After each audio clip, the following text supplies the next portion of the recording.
आहेत आणि आपण काय नेमके त्यांच्यासमोर म्हणणं मांडलं? कारण आता ही युद्धाची स्थिती दिवसेंदिवस भीषण आणि भयानक होत चाललेली आहे. तर त्या संदर्भात सर्वकडून आम्हाला सर्व हॉटेल व्यावसायिकांकडून कॉल आलेले की काय करायचं पुढं. आम्ही देखील संभ्रमावस्थेत पडलो आणि आज म्हटलं फायनली कलेक्टर साहेबांची मीटिंग घेणं गरजेचं आहे. आपल्या ऑफिसरना पण आम्ही भेटणार आहे. तर त्यांना विचारले की काय करायचं, नेमकं आम्ही काय स्टेप घ्यायची.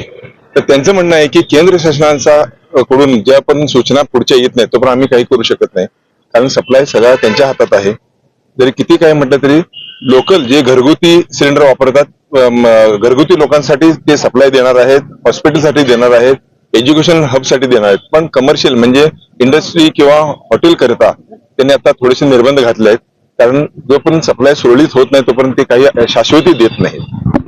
हे आताची पोझिशन ही आहे. आपली भूमिका हॉटेल चालकांकडे कितपत गॅस पुरवठा आहे, आपली आताची परिस्थिती काय आहे? हा हे बघा कसं असतंय, गॅस हा एक स्फोटक वस्तू असल्यामुळे जास्त स्टॉक करून ठेवू शकत नाही. चुकून कुठेतरी काय झालं तर ते सगळंच त्याचं खराब होऊ शकतं. त्यामुळे आम्ही अगदी लिमिटेड किती 7-8 दिवसाचा स्टॉक असतोय. आता तुम्ही जाणतेस की 7-8 दिवस युद्ध होऊन झालेलं आहे, तरी पण आम्ही ओढून ताणून कसतरी करून टायमिंग मध्ये बदल करून समजा आता आपण डोसा सकाळपासून संध्याकाळी ठेवत असतो तर आता सकाळी 7 ते 11 परत मध्ये बंद, परत 4 ते 6 म्हणजे नाश्त्याच्या वेळा आणि जेवणाच्या वेळा वेगळ्या करून त्याप्रमाणे काय करता येते काय याच्याबद्दल स्टडी करायला लावलंय.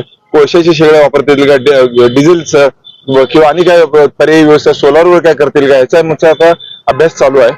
आणि असं स्टॉक कोणाकडे नाही सर खरं सांगायचं म्हणजे. आणि सगळ्यांना आम्ही सूचना दिल्यात की काही कुठलीही परिस्थिती येऊन दे छोटे सिलेंडर्स तुम्ही कृपा करून वापरू नका.